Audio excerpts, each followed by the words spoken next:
If there's ever been a franchise that's made an impression on modern gaming, Dark Souls is without a doubt one of them.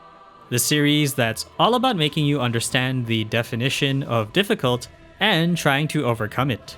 While you can attribute many of its original designs to Demon Souls, the first Souls game that will legally be 18 next year, or even as far back as Kingsfield for some of you whose hips are in need of rekindling, oh my back! The Dark Souls series helped establish a very unique style of RPG fantasy.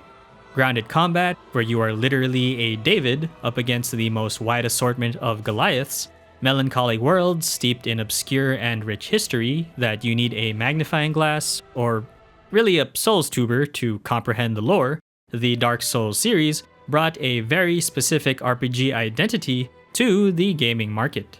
So influential, in fact, that the moniker of Souls-like has been dubbed for every game that tries to follow in its footsteps or find their own approach to the formula.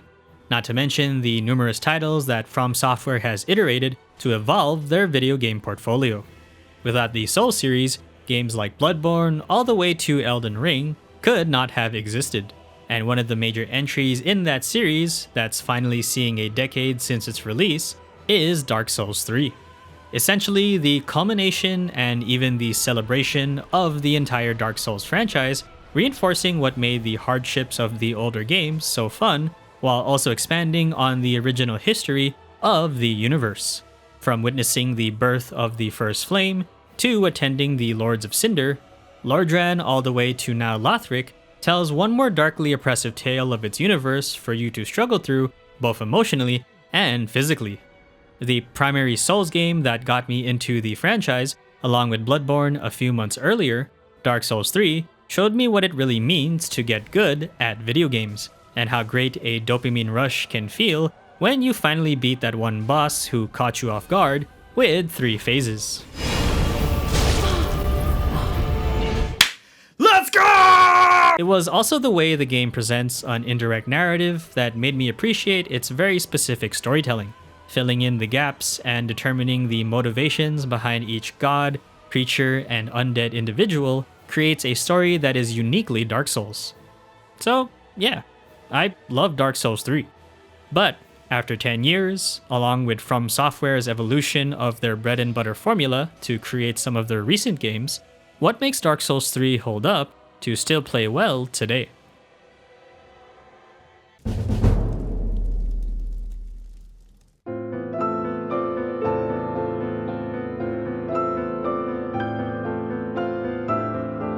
Dark Souls 3 can best be explained by looking up your favorite Souls tuber and falling asleep to them. But to keep it short, the story revolves around the initial plot of the Age of Fire, an era instigated by Gwyn and the other 3 lords, plus a very fleshy Seath, who overturned the rule of the dragons, bringing about an era of civilization and light for a time. However, because fire eventually fades, Lord Gwyn sacrificed his soul in order to preserve the age, thus becoming a Lord of Cinder. In Dark Souls 3, the story recounts a tale of a future timeline in the universe where multiple Lords of Cinder have preserved the Age of Fire for a few more generations, until one day, the linking of the fire is threatened. The former Lords of Cinder are brought back as another means to preserve it, but abandon their duty. Thus the Unkindled are born, undead beings who attempted to link the fire, but ultimately failed, becoming nothing but ash. These Unkindled act as a final resort to return the Lords of Cinder to their thrones, pretty much by force, in order to rekindle the fading flame. You, the protagonist, are the chosen ash who will decide the fate of this age. When it comes to the storytelling aspect of Dark Souls 3, one of the main things that has always made this and similar FromSoft games particularly interesting is the narrative, in that it's very subtle with the way the story wants to convey itself to you. I distinctly remember the first time I played 3, and I was very much left wanting when it came to understanding the story, because if you were to rely solely on the dialogue and a few cutscenes, you would not understand a damn thing. But after opening my third eye, I finally understood what makes the story so intriguing, because I remembered that I could read.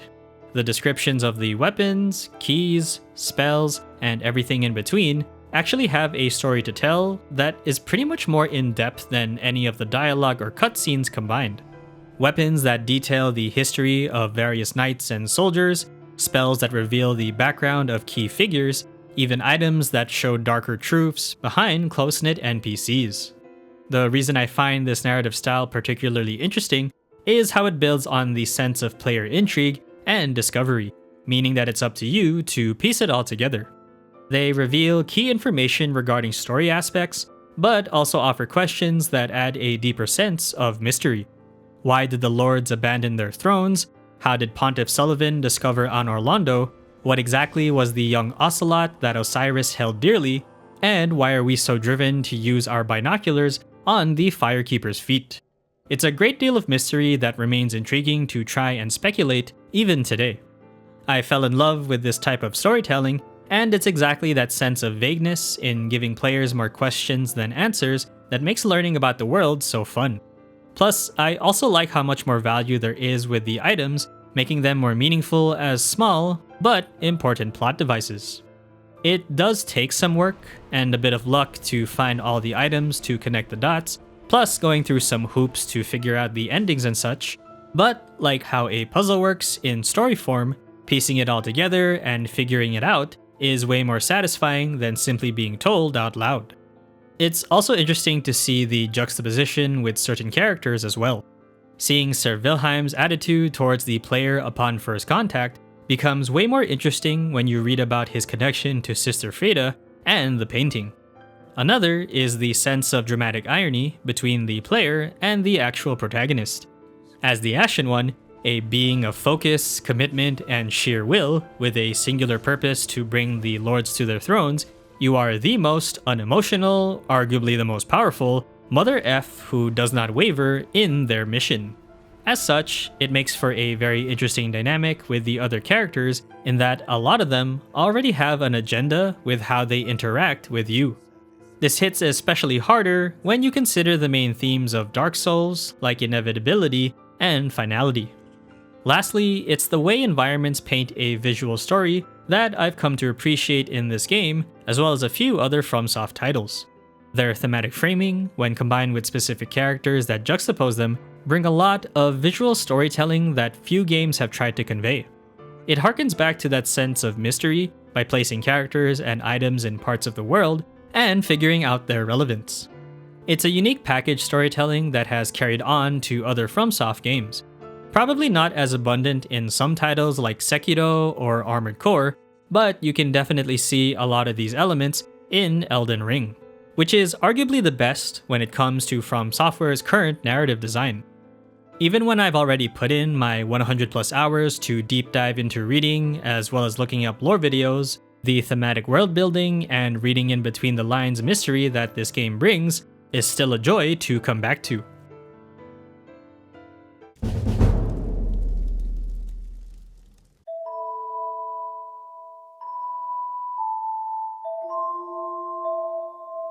Probably the most iconic portion of any Dark Souls game, the gameplay of 3, is a very rigid, grounded experience where you will pitch your own combat expertise on difficult enemies, and learning to roll a million times. Really your only true friend in the Souls series because you will be needing it to die less frequently. If you're not already familiar, Dark Souls 3 is a third-person light RPG action game where you don't really do much talking and turning creatures into souls is your love language. You'll be running through the world trying to finish your quest of returning the lords to their thrones and leveling up your character to become stronger. When you die though, your collected souls get left behind and you have to pick them up again in the same spot before you lose them permanently to another death. You get to have a wide assortment of equipment, items, and spells you can use, along with various stat allocations to specialize into the type of combat that you like. Pretty straightforward since your gameplay objective remains the same no matter what build you do, but a lot of fun to be had with how you customize your character. If it's not the nail-biting gameplay that I enjoyed, it's also the ability to tailor your character to a specific build, especially when you can mix and match between melee, ranged, and spell combat. But I've always loved Sword and Board. thanks to Sekiro and spending too much time on Millennia, parrying became my crippling addiction. So, a pretty straightforward gameplay loop where the real difficulty comes with enemy encounters and map exploration. Part of what makes Souls games hard is how every enemy and map encounter is a learning process. Mobs can swarm you, some enemies can do a lot of damage, and the map will troll you whenever it gets a chance.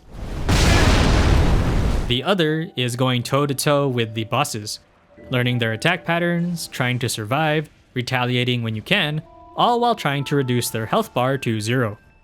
And that's what I love about the gameplay loop of 3.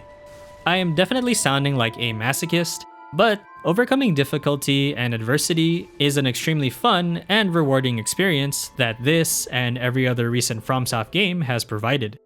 It's the nature of learning that makes it very enjoyable, and when you actually take the time to see how much you've learned and grown to overcome those challenges, it feels very rewarding. As for the PvP component, I'm not much of a multiplayer guy for FromSoftware games, so I always tend to have it off by default, since I don't really like being interrupted in the middle of adventuring.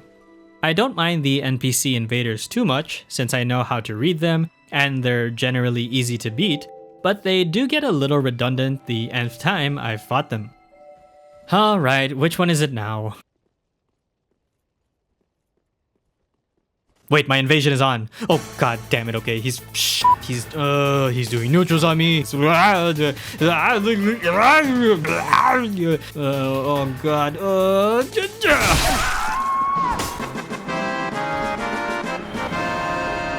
Wait, that was fun. But I will admit, coming back to this game, after already having gone through it 3 times before, specifically for the endings, the enemy encounters and bosses became quite easy to beat.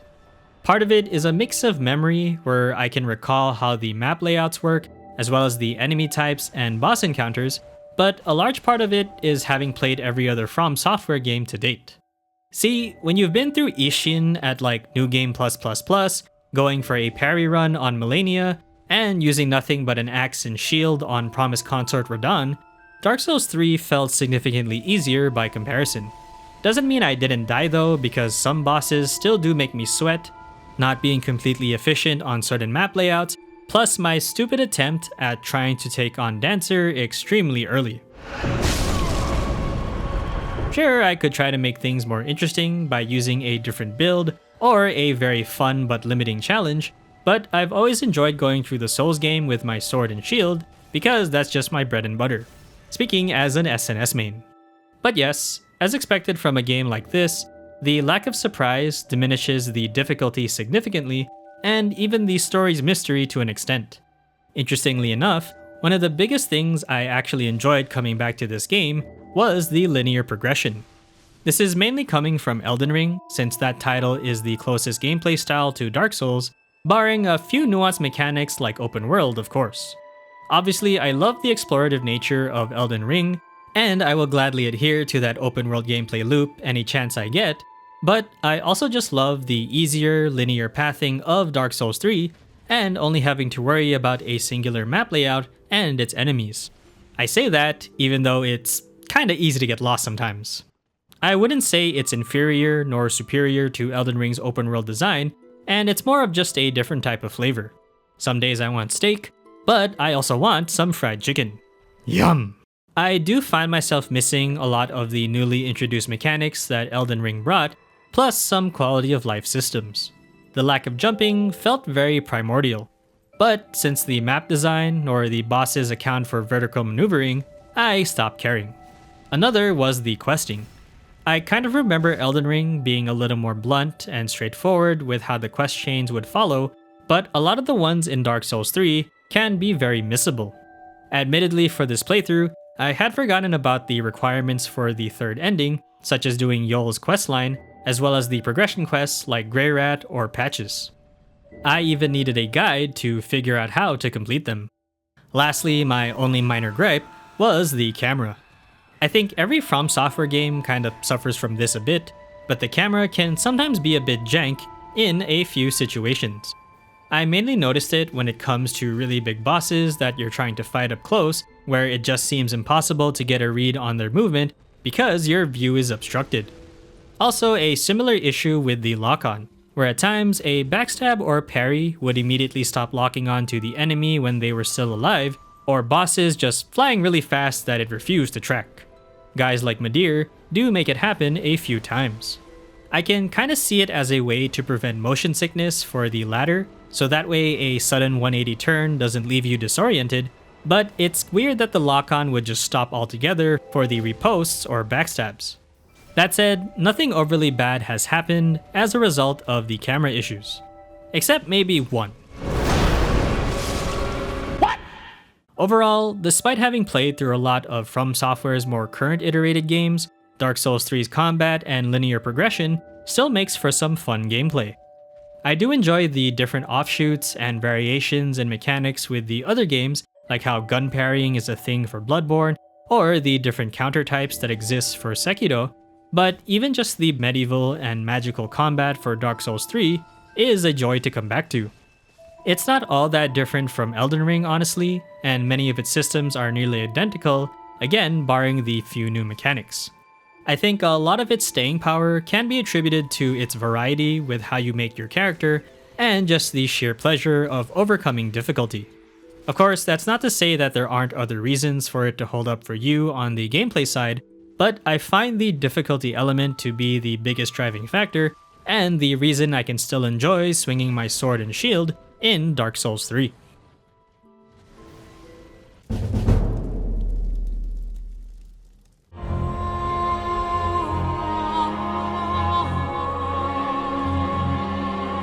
For 10 years, Dark Souls 3 still looks really good.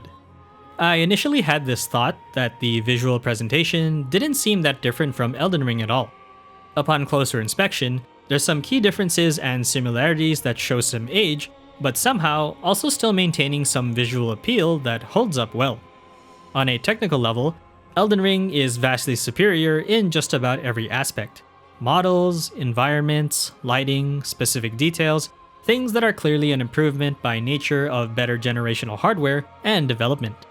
Dark Souls 3 isn't that far off, but it starts to get pretty obvious when you take a closer look to see the age.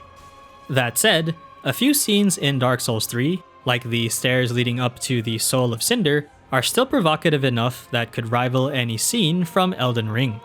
That can be attributed to the art style.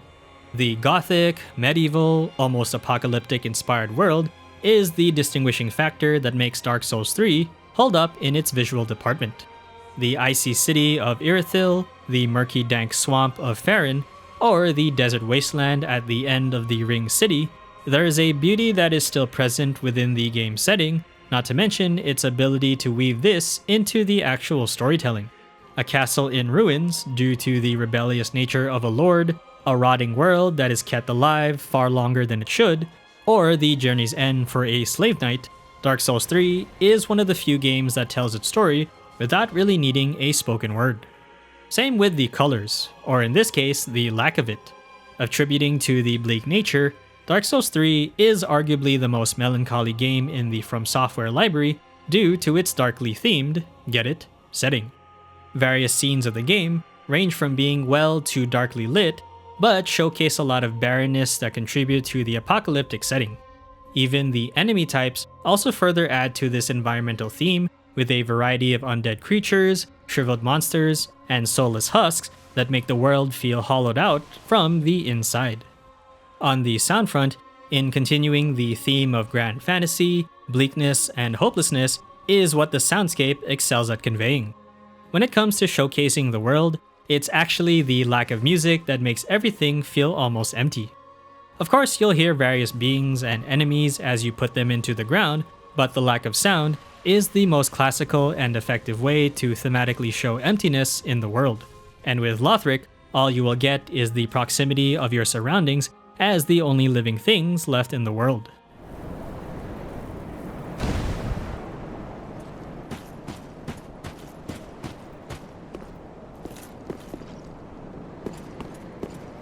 Even the voice acting, though minimal, carries that same sense of hope and hopelessness. Characters like the Firekeeper and Andre are warm and inviting. Welcome to the bonfire, unkindled one.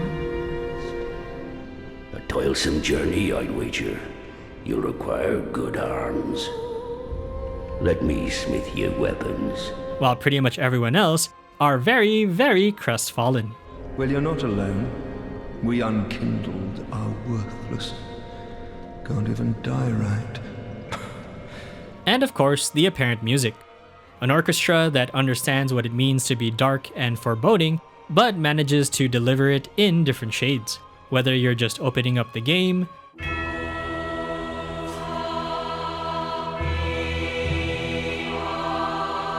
being enraptured by the Abyss Watchers,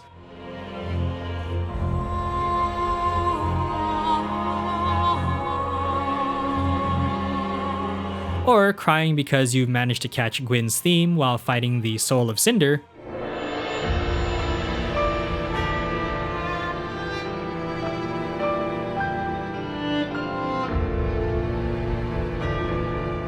dark, moody, epic, it's an orchestra that befits the name of Dark Souls. Both visually and audibly impressive, that I still find myself being captivated by the way the third title presents itself. A game that still manages to speak volumes with its presentation thanks to its chosen art style and audio selection.